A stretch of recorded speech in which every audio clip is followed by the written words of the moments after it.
अखिलेश यादव की press conference. Rajya Sabha सांसद रामजी लाल सुमन इटावा के कथावाचक के साथ जो घटना घटी वो चिंता का विषय। दलितों पिछड़ों के साथ इस प्रदेश में अत्याचार हो रहा है। कहीं घोड़ी नहीं चढ़ने दी जाती है तो कहीं मूछें नहीं रखने दी जाती, कहीं कथा नहीं पढ़ने दी जाती है। घटना सरकार के संरक्षण में हो रहा है।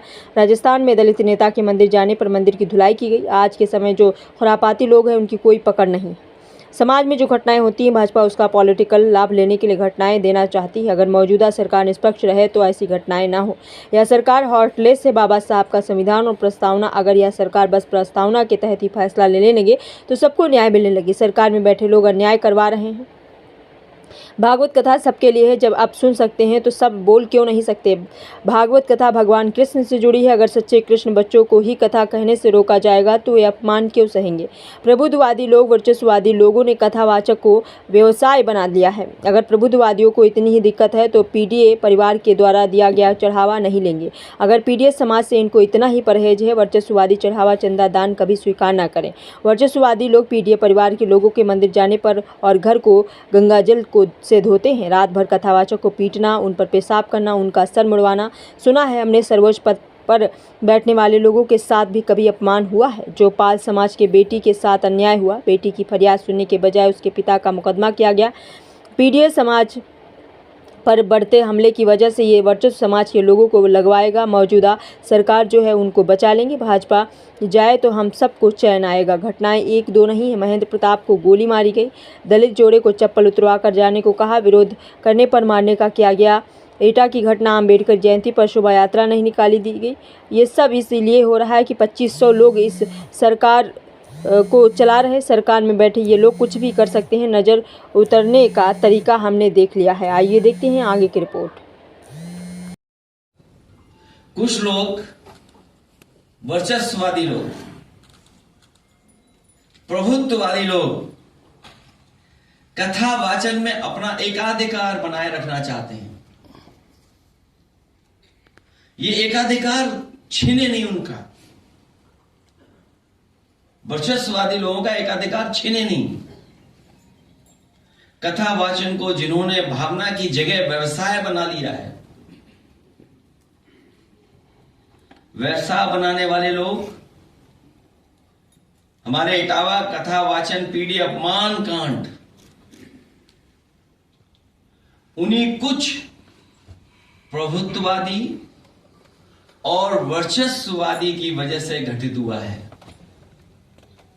अगर पीड़ित समाज के इन लोगों को इतना ही परहेज है तो घोषित कर दें कि परंपरागत रूप से कथा कहने वाले वर्चस्ववादी पीड़ित समाज द्वारा दिया गया चढ़ावा, चंदा, दान, दक्षिणा कभी स्वीकार नहीं करेंगे।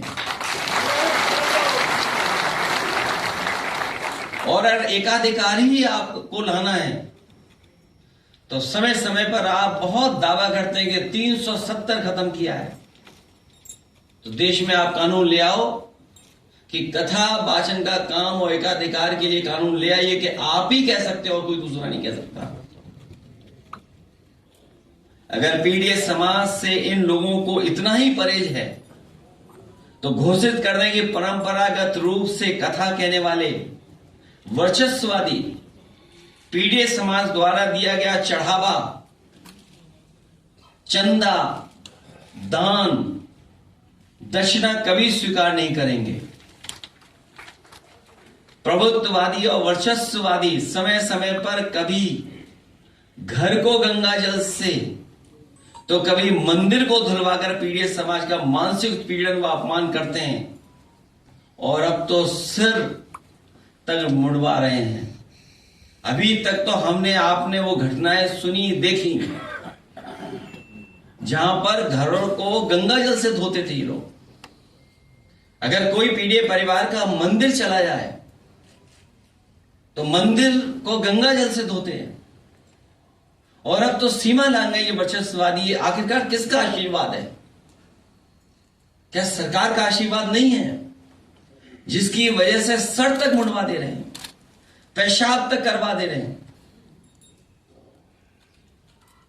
और रात भर पीटना, पीटने के साथ साथ उनकी ढोलक छीन लेना, हारमोनियम छीन लेना, दबाव बनाकर के कितने पैसे देना था कथावाचक के लिए, उसमें जो खर्चा हुआ वो खर्चा नहीं दोगे तो रात भर पिटोगे, अगर पैसा दे दोगे तो बचोगे। आखिरकार ये वर्चस्ववादी और प्रभुत्ववादी लोग इतनी ताकत कहां से पा रहे हैं? मन में आपको आज यहाँ आमंत्रित किया गया है। आपको मालूम है कि बकेबर इटावा में कल जो पिछड़ी जाति के कथावाचक थे, जिनका कार्यक्रम पहले से तय था, ऐसा नहीं है उन्हें पहले से मालूम था कि कथावाचक पिछड़ी जाति से है, दलित जाति से हैं। इसके बावजूद भी कल उन्हें अपमानित किया गया, उनको काफी चोटें पहुंचाई, उन पर पेशाब डाला गया और ये संदेश दिया गया कि काम उनका नहीं है। जो कमजोर वर्गों के लोग हैं, दलित हैं, पिछड़े हैं, वो एक कथा भागवत का कार्यक्रम नहीं कर सकते। दोस्तों, यह अत्यधिक दुर्भाग्यपूर्ण है कि अगर कोई पिछड़ी जाति का आदमी या दलित जाति का व्यक्ति अगर धार्मिक बातों को सीख लेता है, कथाओं को सीख लेता है, तो उसे आप भला कैसे वंचित कर सकते हैं? लेकिन ये मनोवृत्ति है हमारे देश की, और उस मनोवृत्ति की पोषक है भारतीय जनता पार्टी। जिस तरह से लोगों को अपमानित किया, वो निश्चित रूप से चिंता का विषय है। और न सिर्फ बकेबर में, आप देखते हैं पूरे उत्तर प्रदेश में जो कमजोर वर्ग के लोग हैं, दलित हैं, पिछड़े हैं, उन पर अत्याचारों की बाढ़ सी आई हुई है। कहीं उनकी बारातें नहीं चढ़ने दी जा रही हैं, कहीं उनकी बच्चियों के साथ बलात्कार हो रहा है। माननीय अध्यक्ष जी मुख्यमंत्री रहे, हम लोगों का सड़क का भी अनुभव है, सरकार का भी अनुभव है। सरकार का जो मिजाज होता है, समाज की शक्तियों का संचालन उसी दृष्टि से होता है। और मुझे लगता यह है कि समाज में कुछ लोग ऐसा समझने लगे हैं कि सरकार उनके दिल की सरकार है, मन की सरकार है।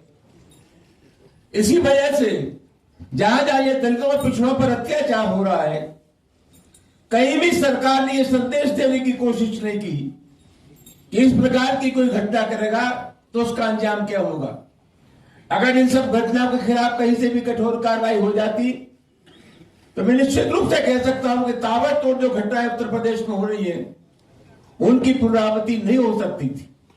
ये सरकारी संरक्षण में सब काम हो रहा है। भारतीय जनता पार्टी की जहां सरकार है, आप लोग जानते हैं, उज्जैन में बीजेपी का एक एमपी के एमएलए गया महाकाल के दर्शन करने के लिए, इन्हीं पार्टी का विधायक था, मंदिर में नहीं जाने दिया। राजस्थान में नेता प्रतिपक्ष दलित था, जब मंदिर में गया तो उसकी गंगा जल से धुलाई की गई।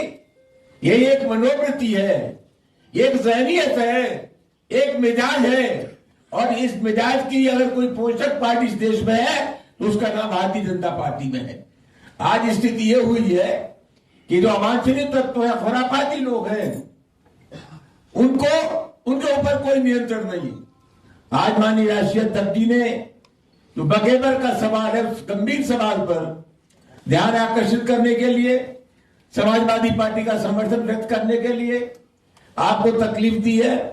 मैं समझता हूं कि बहुत गंभीर मामला है। तमाम लोग जो दलित हैं, पिछड़े हैं, कमजोर वर्ग हैं, अध्यक्ष जी के इस पत्रकार सम्मेलन से निश्चित रूप से एक विश्वास पैदा होगा, भरोसा पैदा होगा। धन्यवाद।